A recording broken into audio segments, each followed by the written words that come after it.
The wire hit my account on a Thursday morning, and I sat in my truck in the parking lot for 20 minutes before I could make myself drive home.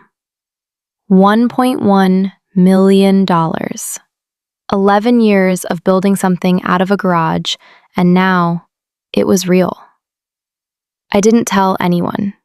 Not my wife's family, not my own. I wanted one quiet weekend before the world found out. I drove home and found my dad, 70 years old, on his knees in my driveway, patching a crack in my concrete with a bag of mix he'd bought himself. He didn't know. He was just fixing something because that's who he was. My phone buzzed. My brother, Mark. "Heard you sold the company. Big things happening for you, huh?" I hadn't posted anything. I hadn't called him. I stood there holding the phone, feeling something cold settle in my chest. Money moves faster than any of us do. By Sunday, the whole family knew. My mother called first, her voice bright and strange. Then my aunt, then cousins I hadn't spoken to in years, all suddenly warm, all suddenly curious about my plans. We had a barbecue 2 weeks later. Mark stood by the grill, beer in hand, telling everyone I'd probably start charging admission to my own house now. Everybody laughed. I laughed too. But I saw his eyes when the laugh died down. There was something underneath it that wasn't a joke at all. A month after that, I drove past the Ford dealership and saw him out on the lot, walking around a truck he had no business buying. He waved me over like he'd planned it. "Tell me this isn't clean," he said, slapping the hood. I knew his rent. I knew his paycheck. That truck was going to bury him in payments within a year. But I understood, standing there, that the truck wasn't really about the truck. A week later, he asked to borrow $40,000 for a deal that couldn't lose. I said yes, not because the deal made sense, but because some part of me wanted my old brother back, the one who once handed me his last $20 when I couldn't make rent and told me to pay him back when I made it big. I remembered that 20. I said yes to that memory more than to him. The deal collapsed within 6 weeks.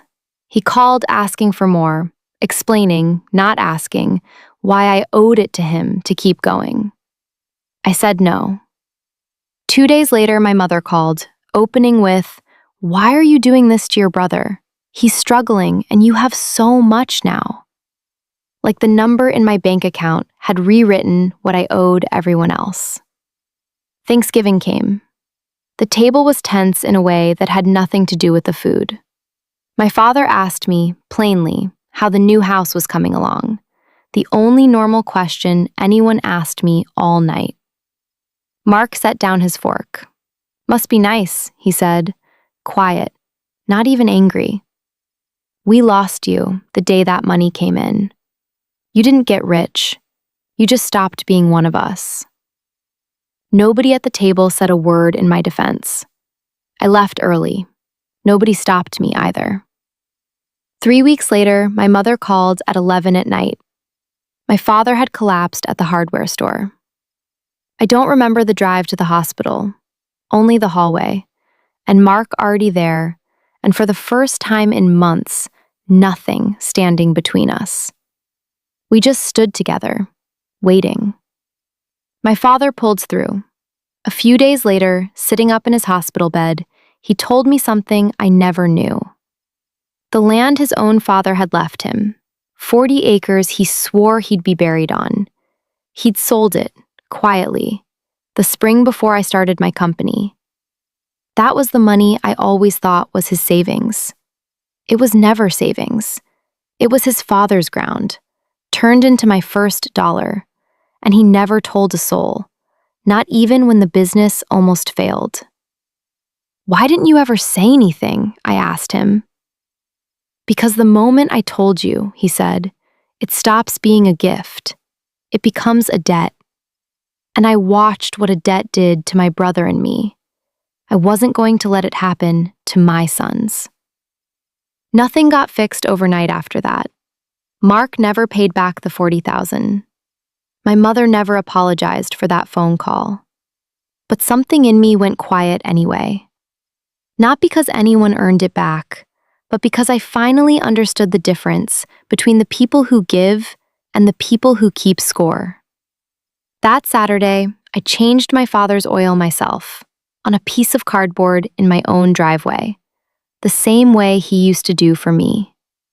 He stood on the porch and watched, and neither of us said a word. We didn't need to. That's the story for today. If you learned something, make sure to subscribe. This is Mary Explain Money, and I'll see you in the next one.